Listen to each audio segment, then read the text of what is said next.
பிள்ளைகளுக்கு முன்னால பேரண்ட்ஸ் எப்படி நடக்கும்? நபிகள் நாயகம் ஸல்லல்லாஹு அலைஹி வஸல்லம் அவங்கள்ட்ட ஒரு நபி தோழர் வந்து கேட்குறாங்க, யா ரசூலல்லாஹ், ஒரு கணவன் மனைவிக்கு செய்ய வேண்டிய கடமைகள் என்ன சொல்லித்தாங்க அப்படிங்கிறாங்க. மனைவிக்கு நான் என்னென்ன செய்யணும் அப்படின்னு கேட்குறேன். கேட்டோன்னா ரசூலுல்லாஹி ஸல்லல்லாஹு அலைஹி வஸல்லம் அவங்க சொல்லி கொடுக்குறாங்க, இதா தஇம்த ஃபத்இம்ஹா, நீ சாப்பிட்டு அவளுக்கு சாப்பாடு கொடு, நீ ஆடை எடுத்து அவளுக்கு ஆடை கொடு.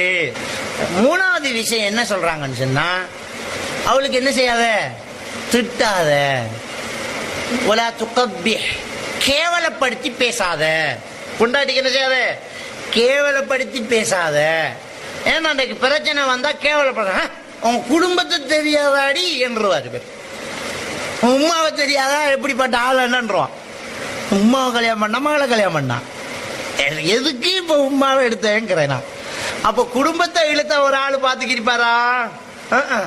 உங்களை தாத்தாவே எங்களுக்கு நல்லா தெரியுமே என்றுவா, மரம் சல்லாயிரும், எல்லாம் பிரச்சனை ஆயிரும். அடுத்தது கேவலப்படுத்தி பேசக்கூடாது. சொல்லிட்டு சொல்றாங்க, முகத்துல அடிக்காதீங்க, உங்களோட பிரச்சனை வீட்டுக்குள்ளேயே இருக்கட்டும். ஒலா தஹஜுருஹுன்ன இல்லா ஃபி புயூதிக்கும், அவங்கள வெறுக்கிறது, இந்த பிரச்சனை எல்லாமே எங்க இருக்கட்டும், வீட்டுக்குள்ள இருக்கட்டும். ஒரு கணவன் மனைவி கடையில ஒரு வாய்த்தாக்கம் பிரச்சனை வர்ற நேரம் முகத்துல அடிக்க கூடாது. ஆவுண்ட கண்ணத்துல கை வைக்கிற நம்ம ஆளு. இன்றைக்கு அவங்களுக்கு சூடு வந்தோடனே பிள்ளைகள் இருக்குதே, குமரி இருக்குதே, இளந்தாரிக்கான கையில பால் குடிக்கிற பிள்ளைய வச்சுக்கிட்டு இருப்பா, பிள்ளைக்கு படாம அடிப்பா, பிள்ளைய காப்பாத்திட்டாராம். அவ்வளவுதான் அந்த பிள்ளைக்கு நீ உன்னோட கோவம் தான், உன்னோட ஒரு பயங்கரவாதியா தான் பார்ப்பான். ஒரு ஒரே குடும்பத்துல 2 பிள்ளைய கொண்டாந்தாங்க, திக்குவாய், தாத்தாக்கும் தங்கச்சிக்கும் திக்குவாய். 2 நல்லா பேசிட்டு இருந்த பிள்ளை திக்குதாசராத்தனாங்க. அப்ப என்ன செய்யறது அப்படின்னு பிள்ளைகளை, சின்ன பிள்ளைகளை கவுன்சிலிங் ரொம்ப ரொம்ப கஷ்டம். அவ பிள்ளைகளை பேச்சு கொடுத்து ரோல் பிளே கொடுக்கணும், விளையாட்டு கொடுத்து நீ அந்த ஸ்கூலுக்கு போய் ஸ்கூல்ல பிரின்சிபல்கிட்ட அப்படி கவுன்சிலர், கிளாஸ்ல ஒரு 2 பிள்ளைகள் இருக்குது அப்படின்னா 2 வகுப்பு, 4ஆம் ஆண்டு 3ஆம் ஆண்டையும் சேர்த்து வச்சு இன்னும் நிறைய பிள்ளைகளோட அப்படியே விளையாட விட்டு பார்த்துட்டீங்க. இன்னமாலும் ஒரு துப்பு கிடைக்கும். என்ன விளையாட்டு விருப்பம்? உமா பாப்பா விளையாட்டு, ரைட். ஆறுமா யாரு வாப்பா, எங்கட நோக்கம் இந்த 2 பிள்ளைகளும் தானே. உண்ட வாப்பா வாக்கி, உண்ட உமா, மூத்ததை வாப்பா வாக்கி, இல்லாச்சா உமா வாக்க, ரைட். பொம்பளை பிள்ளைகள் தான் 2. விளையாடுங்கன்னு கவனிச்சுட்டீங்க. இவர் மூட்டை பைக்கில் எடுக்காரு, நான் கறி வண்டிக்கு வரேன், எங்கிறார் போறார், வார வந்து சைக்கிள் அப்படியே வந்து எனக்கு வாரார். அவ சிரட்டையில மண்ணை வச்சு சோறு ஆகிட்டு இருக்கா, வந்து சிரட்டைக்கு ஒரு அடி பறக்குது.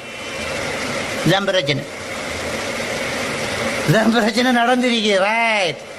உமா பாப்பா விளையாடுனா ஊட்டரிக்கிறதா நடக்கும், ரைட். நல்லா போனவர் கறி வண்டிக்காரன் விறக்குள்ள ஆடிக்கு வந்தேன், கறி சட்டிக்கு ஒரு உதை, ரைட். இனி அடுத்த நாள் உமா கூப்பிட்டு, மாப்பிள்ளை பிடிக்கிறா, ஓ அது பிடிக்குது, ஏன் அதை சொல்லல, குடிச்சுக்கு வீட்டை வந்து அடிப்பாரா, ஓ இடைக்கடை அடிக்கிற, இடைக்கடையா ஒவ்வொரு நாளுமா குடிச்சு அடிக்கிறேன், எப்ப குடிக்கிறேன், ஒவ்வொரு நாளும் குடிக்கிறேன். இந்த பிள்ளைகளை வச்சுக்கிட்டு அவர் வந்து பொண்டாட்டி கிடைச்சா அந்த பிள்ளைகள் கட்டிலுக்குள்ள ஒளிஞ்சுக்கிட்டு பயந்துருக்குது. பாப்பாவுல பயம் வந்து பிள்ளைக்கு திக்குவாய் வந்துட்டு, திக்குவாய் வந்து எப்படி திக்குவாய் வருதுண்டா, பாப்பா பிள்ளைய கூப்பிட்டு சாப்பிட்டியானோ சாப்பிட்டேன்னு பயத்துல சொல்லிட்டு சொன்னோன்னே அந்த பிள்ளையோட மூளை நமக்கு பேச்சு இப்படித்தான் வரும் அப்படிங்கிற ஒரு சஜஷனை கொடுத்தோன்னா பிள்ளை நினைக்குது நம்மளால பேசலான்னு நினைச்சா பேசலாம். ஆனா 2 பிள்ளைகளும் இப்ப பேசுது, நல்லா பேச வைக்கணும், உனக்கு ஏழுமங்கிற ஒரு சஜஷனை கொடுத்து தான் பேச வைக்கணும். அப்ப எந்த அளவுக்கு இந்த குடும்பத்துல தாய் தகப்பன்ற பிரச்சனைகளால பிள்ளைகள் பாதிக்கப்படுது பாருங்க. பிரச்சனைகளை பிள்ளைகளை வச்சுட்டு என்ன செய்யப்படாது, அப்படி எடுக்கக்கூடாது உண்டு. அடுத்தது, பிள்ளைகளுக்கு எப்பவுமே பாசிட்டிவ் தாட் கொடுக்கணும். உதாரணத்துக்கு உங்களுக்கு ஒரு கதை சொல்றேன்னா, ஐன்ஸ்டீன் யாரு, அணுவின் தந்தை, உலகத்திலே மிகப்பெரிய ஒரு கணிதவியல் மேதை. ஐன்ஸ்டீனுடைய தத்துவங்களை இலக்கத்தில் எழுதி பின்னல்ல இருக்குது, கண்டுபிடிக்காத நிறைய இருக்குது. அவன் கணித தியரிகளை இன்னும் என்னன்னு தெரியாத நிறைய இருக்குது. அந்த தியரி வச்சுதான் இன்றைக்கு பிளைட் பறக்குது, வாகனம் ஓடுது, கட்டடம் எழும்புது. பெரிய ஒரு கணித மேயர். அவன் வந்து ஜெர்மன் நாட்டை சேர்ந்தவன். சுவிஸ் வந்து அவனுக்கு சிட்டிசன் கொடுத்திருக்குது. அவரை வந்து ஜெர்மன்ல டோட்முண்டுங்கிற ஒரு கிராமத்துல அவர் ஸ்கூல்ல ஒரு ஃபங்க்ஷன் வைக்கிறாங்க. அண்ணன் சயின்டிஸ்ட் ஆயிட்டாரு. இவரை தான் ஒரு முக்கிய விருந்தாளியா கூப்பிட்டு பேச விடுறாங்க. ஐன்ஸ்டீன் வந்து பேசுறாங்க. என்ன பேசுறான்டா, ஒரு பிரபல்யமான ஒரு கதை. அவனை பத்திய ஹிஸ்டரியில இது ஒரு முக்கியமான கதை. ஐன்ஸ்டீன் வந்து என்ன பேசுறான்டா, இதே ஸ்கூல்ல தான் நான் முதல் வகுப்பு படிக்கிறேன், எனக்கு படிப்பு ஏறாது, நான் ரொம்ப விளையாட்டுக்காரன், அடுத்தவங்களுக்கு படிச்சு கொடுக்கறதே குழப்பிக்கிட்டு இருப்பேன், என்ன இந்த ஸ்கூல்ல விட்டு நிப்பாட்ட சொல்லி என்னுடைய வீட்டுக்கு லெட்டர் போட்டாங்க, கம்யூனிகேஷன் எழுதி விட்டாங்க. என்னுடைய தாய் வாரா, ஐன்ஸ்டீன் அம்மா வாரா, ஏலா கூட்டி போய் சொல்லிட்டாங்க. இவன் படிக்க மாட்டான், உருப்பட மாட்டான், கூட்டி போய் சொல்றான். உமா வாரா வந்து ஹெட் மாஸ்டர்கிட்ட போய் அவர் சீட்டை கிழிச்சு, இவர் படிக்க மாட்டார், எடுத்துட்டு போங்க, வேற எங்கே அழைச்சிருக்கேன், எங்களுக்கு வச்சு கேளான்னு சொல்லி அதை வாங்கி எடுத்துக்கிட்டு பிள்ளைகிட்ட வாரா. ஐன்ஸ்டீன் அழுகுற, என் தாய் அன்று சொன்ன வார்த்தை தான் இன்று நான் ஒரு சயின்டிஸ்டாக உங்கள் முன்னால் நிற்பதற்கு காரணம் என்றார். என்ன சொன்னான் அம்மா வந்து பிள்ளைய தூக்கும்போது சொன்னா, மகன் இங்கே இருக்கிறவங்களுக்கு உங்களுக்கு படிச்சு தரதுக்கு தெரியாது. நெகட்டிவா பேசல, பாசிட்டிவா தான் பேசுறாங்க. இங்க இருக்கிறவங்களுக்கு உங்களுக்கு படிச்சு தரத்துக்கு தெரியாது, வாங்க உங்களுக்கு படிச்சு தரத்துக்கு தெரிஞ்ச ஒரு இடம் இருக்குது, அங்க போய் சேர்க்கிறேன் சொல்றாரு ஐன்ஸ்டீன். எனக்கு முடியாது என்ற ஒரு கான்செப்ட், ஒரு சப்ஜெக்ட என் உம்மா சொல்லித்தரல, எனக்கு முடியும் என்கிற விஷயத்தை தான் சொல்லி தந்தாங்க. எனக்கு முடியும் என்று எனக்கு சஜஷன் தந்துட்டாங்க. இன்றைக்கு பிள்ளைகள் இன்றைக்கு நிறைய பாழா போறது காரணம் ஆசிரியர்களும் பேரண்ட்ஸும் நெகட்டிவாக பிள்ளைகள்கிட்ட பேசுறது, பாசிட்டிவா பேச மாட்டேங்கிறோம். பிள்ளை ஒரு கணக்கை செய்யறான், 5 3 7 என்று எழுதிட்டு வரான். இதை பார்த்த பேரண்ட்ஸோ ஆசிரியரோ எரும மாடு மண்டு மாடு மேய்க்க தண்ணி லாயக்கன்னு சொல்றாரு. உனக்கு கணக்கு ஓட எத்தனை தடவடா படிச்சு சொல்லித்தர, மண்டைக்குள்ள இந்த மூளையை வச்சுக்க, களிமண்ணை வச்சுக்காம்பார். இதை சொன்ன உடனேயே இந்த பிள்ளையோட மைண்ட்ல ஒரு விஷயம் வருது, என்னண்டா நம்மளுக்கு படிப்பு ஏறாது, நம்ம படிக்க தகுதி இல்லாத ஆளு, எல்லாம் படிக்கிறாங்க நமக்கு வருது இல்லைன்னா நம்ம தகுதி இல்லை, நம்மளால முடியாது என்று அவன் எப்ப நினைக்கிறானோ அவனிடத்துல முயற்சி இல்லாம போகும், முடியாமலே போய்த்து. இப்ப யூனிவர்சிட்டி லெக்சர் மாருக்கு ஒரு கவுன்சிலிங், யூனிவர்சிட்டிக்கு போறவங்க இருப்பீங்க, யூனிவர்சிட்டி லெக்சர் எப்படி நடக்கணும் தெரியுமா? ஒரு சப்ஜெக்ட் எழுதி முடிச்ச உடனே பிள்ளைகள்கிட்ட என்ன விளங்கிட்டா அப்படி கேட்கப்படாது, நீங்க விளங்குற மாதிரி நான் லெக்சர் பண்ணிட்டேனா அதான் கேட்கணும். நீங்க எல்லாம் விளங்குற மாதிரி நான் சொல்லிட்டேனா, பிள்ளைய நம்பெல்லாம் வைக்கணும். ஒவ்வொரு ஆசிரியரும் அப்படித்தான் வைக்கணும், ஒவ்வொரு பெற்றோரும் அப்படித்தான் வைக்கணும். மகன் நீங்க விளங்குற மாதிரி நான் விளங்கப்படுத்திட்டேன் மகன், இல்லம்மா அப்பதான், ஆஹா அப்ப திரும்ப நான் நல்லா வழங்கப்படுத்துறேன்னா நான் தப்பு செஞ்சுட்டேன், இதுதான் மெதட்டே, டே விளங்கிட்டாடா ஓமன்றுவான். அவன்ல போட்டு வரப்படாது.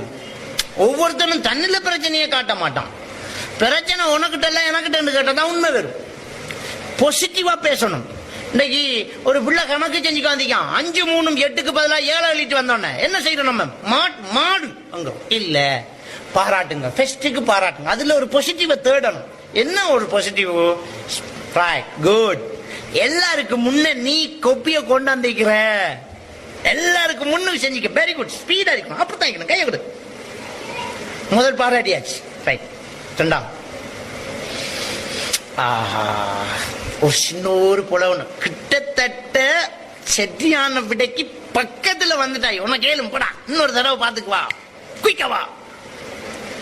இவனுக்கு இப்ப தம்பு வரும், ஆஹா நான் படிச்சிருவேன், போவான், பார்த்துட்டு வந்தோம், அதுக்கும் பாராட்டுனா நல்லா இருப்பான்.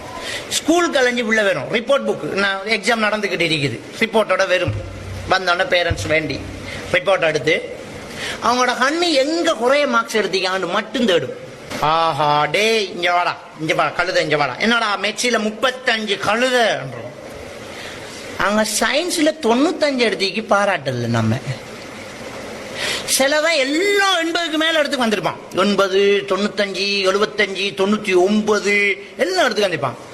அப்பவும் அந்த பேரண்ட்ஸ் வந்து என்ன மகன் 80 எடுத்தீங்க 20 விட்டுட்டீங்களே, அடிப்பா நியாயமாயுது. முதல்ல பாராட்டணும், முதல்ல என்ன கூட எடுத்திருக்கான்னு பாருங்க. ரைட், மெட்ஸ்ல 95, குட். குட். ஒரு கிஸ் கொடுத்து மெட்ஸில் 95 கிடைக்கும். Very good. சயின்ஸ் 70. மாஷா 70 நல்ல மார்க்ஸ் மகன், பரவாயில்ல. ரைட். அப்படின்னு வந்து 1ல் 65, 1ல் 35. ரைட். சிங்களத்தில் 35. சிங்களம். ரைட். நம்ம சிங்களம் பேசாதாக்கள் 35 எடுத்த பெரிய விஷயம், பரவாயில்ல, அது கிடக்குது. ஆனா மகன் அடுத்த முறை இதை விட கூட எடுத்து காட்டணும். ஓகே, இதுதான் சஜஷன். அந்த கடைசியை சொன்னோமே, அடுத்த முறை கூட எடுத்து காட்டணுங்கிறது இதுதான்.